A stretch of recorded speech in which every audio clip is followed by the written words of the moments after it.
তুমি আমার হাজবেন্ড নাকি রাস্তার ভিখারি নির্মাল্য? আমার বন্ধুর হাজবেন্ডরা ওদের কি কি গিফট করে জানো? Diamond necklace, iPhone. আর তুমি আমায় কি দিচ্ছ? সস্তার ফুটপাত থেকে কেনা এই 10 টাকার ফুল।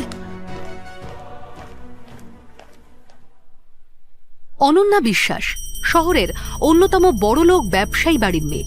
বাবার কথায় অন্ধের মতো বিশ্বাস করে অনন্যা নির্মাল্যকে বিয়ে করেছিল। বিয়ের পর অনন্যা জানতে পারে ওর স্বামী নির্মাল্য কোনো বড়লোক ব্যবসায়ী নয়, বস্তিবাসী এক সামান্য ডেলিভারি বয়। এই সত্যিটা আবিষ্কার করে অনন্যা হতবুদ্ধি হয়ে ভাবছিল ওর বাবা সবটা জেনেও মেয়ের এত বড় সর্বনাশ কি করে করতে পারল। কেন মিথ্যে বলে বিয়ে দিল ক্লাসলেস একটা ভিখিরির সঙ্গে? কেন?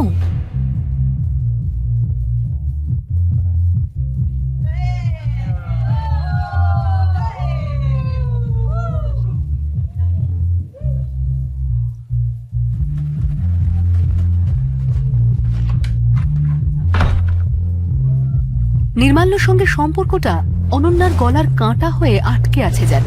ও না পারছে বের করতে, না পারছে গিলতে। পরিবার বাদে অন্য কোথাও অনন্যা পিজা ডেলিভারি বয় নির্মাল্যকে নিজের স্বামী বলে পরিচয় করায় না। প্রয়োজনে তাকে চিনতেও অস্বীকার করে Ananya.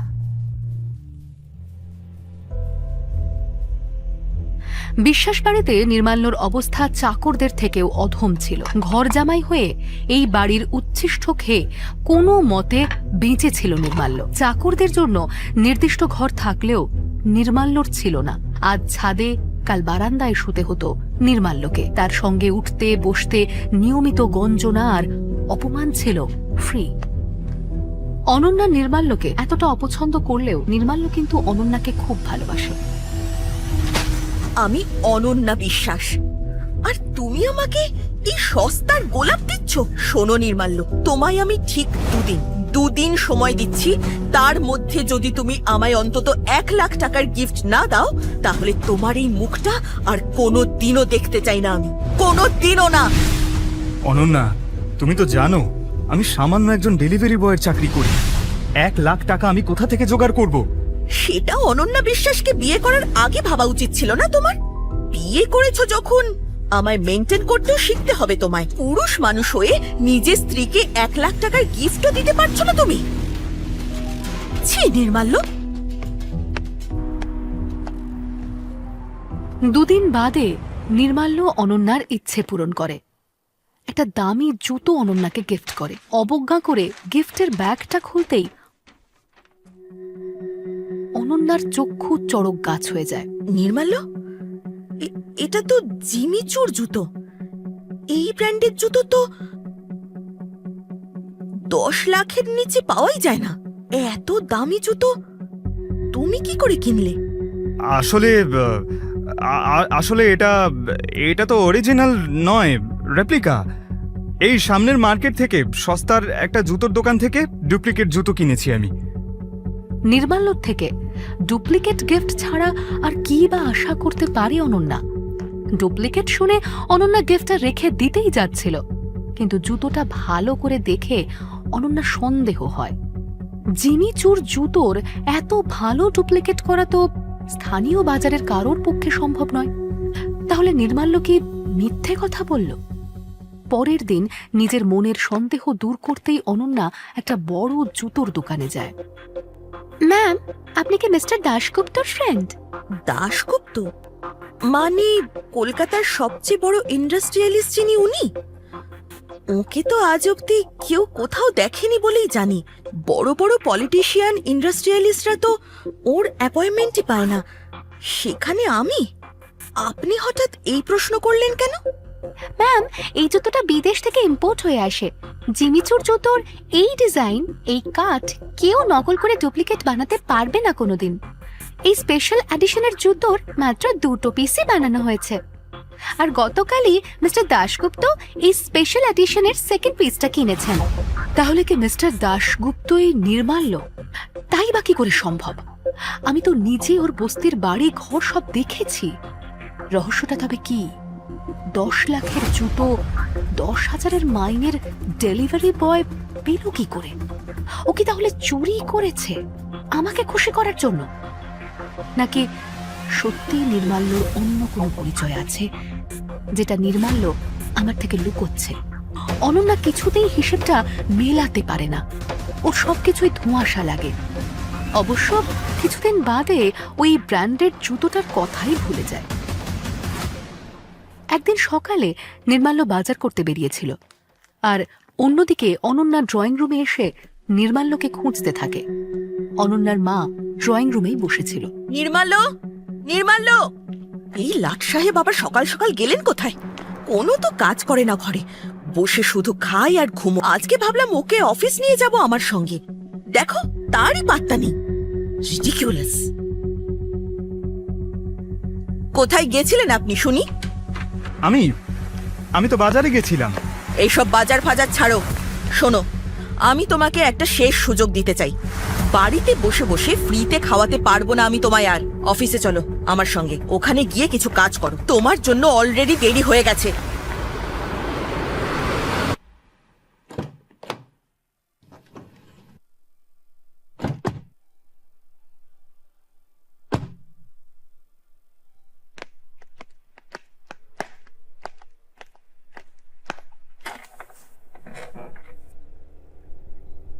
What is this Ananya?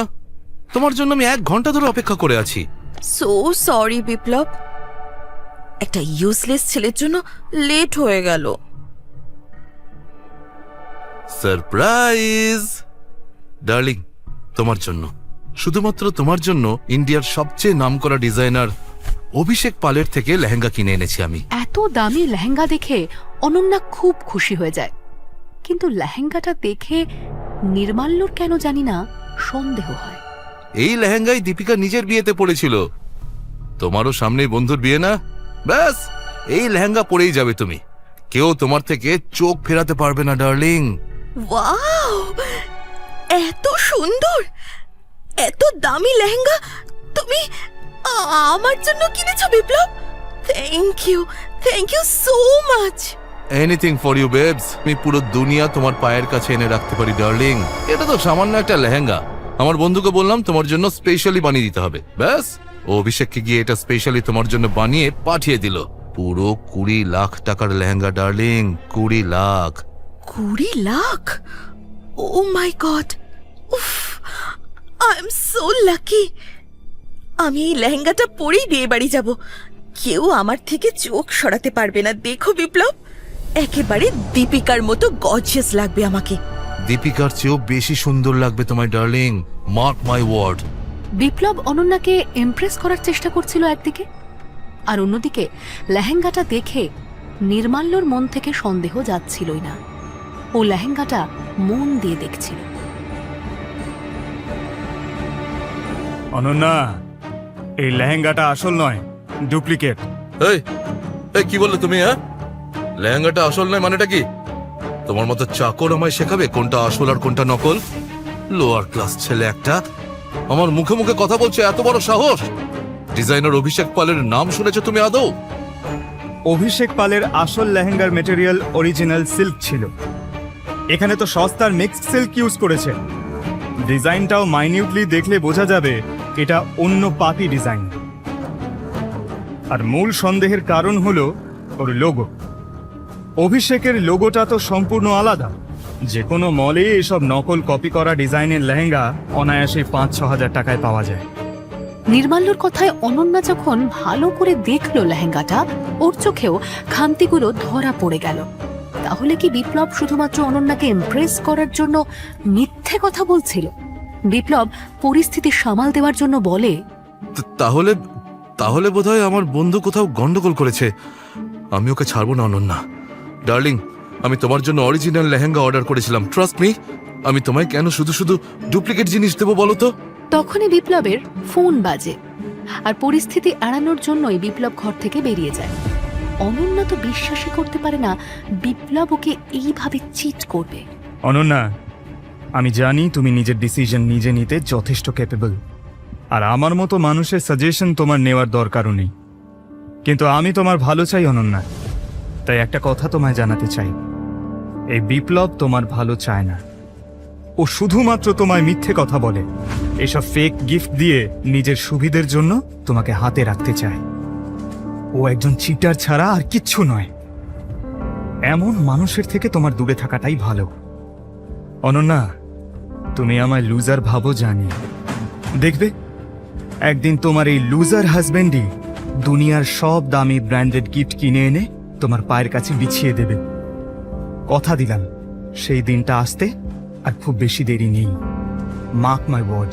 নির্মাল্যর মুখে এই কথাগুলো শোনার পরে অনন্যা বুঝতে পারে না কি করবে।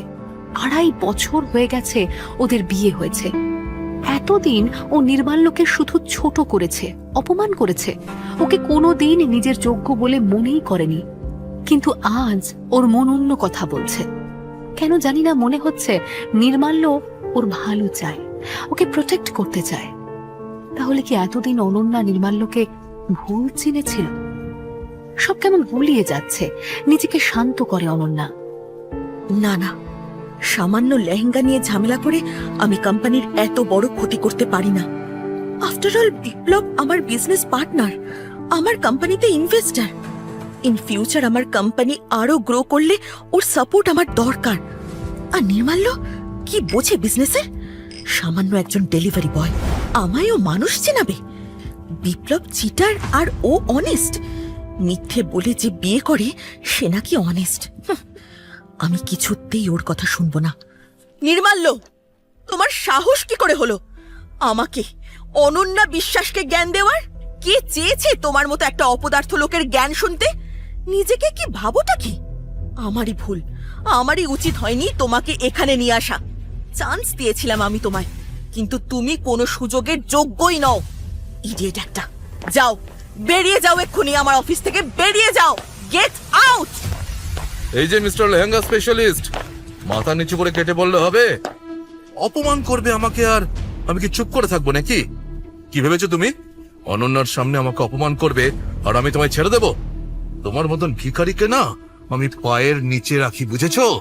নিজেকে খুব স্মার্ট ভাবো না? তোমার স্মার্টনেস আমি যদি ঘুচিয়ে না দিই না, আমার নাম বিপ্লব নয়। নির্মাল্য এই প্রথমবার অন্যায়ের বিরুদ্ধে মুখ খুলতে বাধ্য। অনন্যার অফিসে ও কোনো ঝামেলা করতে চাইছিল না, কিন্তু আজকে ওর ধৈর্যের বাঁধ ভেঙে গেছিল। ও রুখে দাঁড়াতে বাধ্য হলো। একটা কথা কান খুলে শুনে রাখো বিপ্লব, অনন্যা আমার লিগ্যাল ওয়াইফ। অগ্নিকে সাক্ষী রেখে 7 পাক ঘুরে আমরা বিয়ে করেছি। তাই নেক্সট টাইম ওর সঙ্গে ফ্লার্ট করার সময় এটা মাথায় রেখো, নয়তো নেক্সট টাইম আমি অনেক কিছু মাথায় রাখবো না, কেমন? আর ভবিষ্যতে ডিজাইনার, ব্র্যান্ড এইসব নিয়ে ফেক করার আগে না ভালো করে রিসার্চ করে নিও, তাহলে অন্তত এত সহজে ধরা পড়ে যাবে না। আমার চোখে ফাঁকি দেওয়া অত সহজ নয়। আমি মানুষ চিনতে ভুল করি না। এই একটা ঘটনায় তোমার আসল চেহারাটা যে আমি ধরে ফেলেছি, mister fake lehenga specialist, and good bye. এই বলে নির্মাল্য ওখান থেকে গটগট করে বেরিয়ে যায়। নির্মাল্যকে প্রথমবার এইভাবে শিরদাঁড়া সোজা করে কথা বলতে দেখে অনন্যা অবাক হয়ে যায়। বিপ্লব তো হতভম্ব হয়ে যায়। অনন্যা রেগে মেগে নিজের অফিসে চলে যায়। নির্মাল্যর কথা যত ভাবে তত রাগের পারদ বাড়তে থাকে। দেখুন, আপনি আমায় যার সঙ্গে দেখা করতে বলবেন, যখন দেখা করতে বলবেন,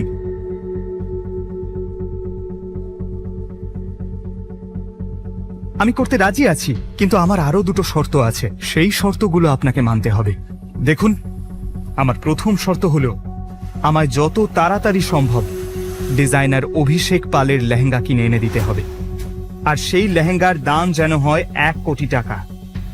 আর আমার আরেকটা শর্ত আমি মেসেজ করে পাঠাচ্ছি, সেটাও কিন্তু খুব ইম্পর্টেন্ট। এই শর্ত দুটো ফুলফিল হলেই আমি আপনার সব কথা শুনবো। নির্মাল্য ফোন রাখতেই ওই ফোনে একটা মেসেজ আসে। ওর মিটিং করতে যাওয়ার location golden city. Golden city শুধু কলকাতার না, ইন্ডিয়ার অন্যতম গুরুত্বপূর্ণ বড় লোকদের সোসাইটি। সেখানে নির্মাল্য কার সঙ্গে মিটিং করতে যাচ্ছে? নির্মাল্য কি লুকোচ্ছে সবার থেকে? আরে আপনি কি বস দুনিয়া যার বসের নির্মাল্য? জানেন নির্মাল্য কি করেছে?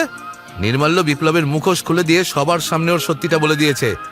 এইবারে নির্মাল্যকে আর বিপ্লব জ্বালাবে না। পকেট এফএমের সব থেকে ভালো গল্প বস দুনিয়া যার বসে, আপনি শোনেননি?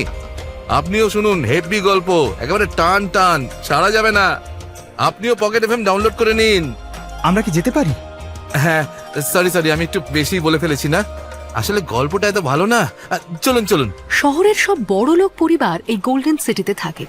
এখানে বড় বড় ইন্ডাস্ট্রিয়ালিস্ট, অ্যাক্টর, অ্যাক্ট্রেসদের আসা যাওয়া লেগেই থাকতো। নির্মাল্য এখানে কি করছে সেটাই আসল প্রশ্ন। ওর সাধারণ শার্ট প্যান্ট পরেই ভেতরে ঢুকতে যাচ্ছিল। এই ভিখারি, ভেতরে যাচ্ছিস কি রে? এ তুই জানিস এখানে কারা থাকে? তুই কার অনুমতিতে ভেতরে যাচ্ছিস? দেখুন, আমার ভেতরে একটা মিটিং আছে, আমায় যেতে দিন। আমায় ডাকা হয়েছে এখানে। তাই বুঝি? কে ডেকেছে তোকে শুনি? বেরো এখান থেকে। আরে আমার সত্যি ভেতরে মিটিং আছে, চলুন। আমার সঙ্গে আপনি। সিকিউরিটি গার্ড কোনো কথাই শোনে না, নির্মাল্যকে ধাক্কা দিয়ে বের করে দিতে চায়। এমন জোরে ধাক্কা দেয় নির্মাল্যকে যে নির্মাল্য রাস্তায় ছিটকে পড়ে। একটা গাড়ি সামনে চলে এসেছিল প্রায়। জোরে ব্রেক কষে গাড়িটা না থামালে এতক্ষণে নির্মাল্য গাড়ির তলায় চাপা পড়ে যেত। গাড়িটা ছিল এই গোল্ডেন সিটির মালিক, কলকাতার রিয়েল এস্টেট কিং মিস্টার সান্যালের। গাড়ি থেকে নেমে আসে মিস্টার সান্যাল। মিস্টার সান্যালকে সবাই সমীহ করে চলে। কলকাতার সব বড় বড় বিল্ডিং থেকে শুরু করে মল সব সান্যালের বানানো। তাই জন্য সবাই মিস্টার সান্যালকে রিয়েল এস্টেট কিং বলে। নিজের সোসাইটির সামনে এই সব দেখে সান্যাল বিরক্ত হয়ে গার্ডকে বকতে এগিয়ে আসে। এসব হচ্ছেটা কি? জানো না আমাদের সোসাইটির একটা প্রেস্টিজ আছে? মেইন গেটের সামনে কি হচ্ছে এসব? ভেতরে কারা থাকেন তোমার জানা নেই? স্যার, আমি তো সেটাই এই ভিখারিটাকে বোঝাচ্ছিলাম, কিন্তু মানতেই চাইছিল না। খালি বলে ওর নাকি মিটিং আছে। নির্মল্য স্যার, আপনি এখানে? সো সরি স্যার, আপনি আমায় আগে বলবেন তো আপনি আসছেন। আমি তাহলে নিজে আসতাম আপনাকে আনতে। তুমি জানো উনি কে? উনি শহরের সবচেয়ে বড় ইন্ডাস্ট্রিয়ালিস্ট। তুমি ওকে ইনসাল্ট করলে, তোমাকে এক্ষুনি আমি চাকরি থেকে বরখাস্ত করবো। দেখো না প্লিজ, ওকে চাকরি থেকে বরখাস্ত করবেন না। আসলে এখন আমার যা অবস্থা, তাতে যে কেউ আমাকে ভিখারি ভাববে। এতে ওর কোনো দোষ নেই। স্যার, আপনার সঙ্গে তো 4 বছর আগেও দেখা করেছিলাম আমি। এখন কি এমন হলো আপনার? মানুষের জীবন কখন কিভাবে বদলে যায় কে বলতে পারে। এমন কিছু ঘটছে যেটা আমি এখন আপনাকে বলতে পারবো না, পরেই নিয়ে কথা বলবো। আমার ভেতরে একটা মিটিং আছে, আমি আসছি। আর ওনাকে কিছু বলবেন না প্লিজ।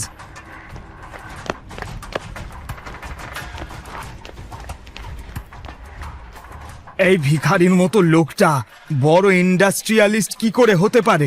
নির্মাল্য ভেতরে ঢুকে আসে। ভেতরে বিজনেস মিটিং হচ্ছে। নির্মাল্য চারিদিক দেখে ভালো করে। একটা লোককে দেখে চমকে উঠে তাড়াতাড়ি নিজেকে আড়াল করে নেয়।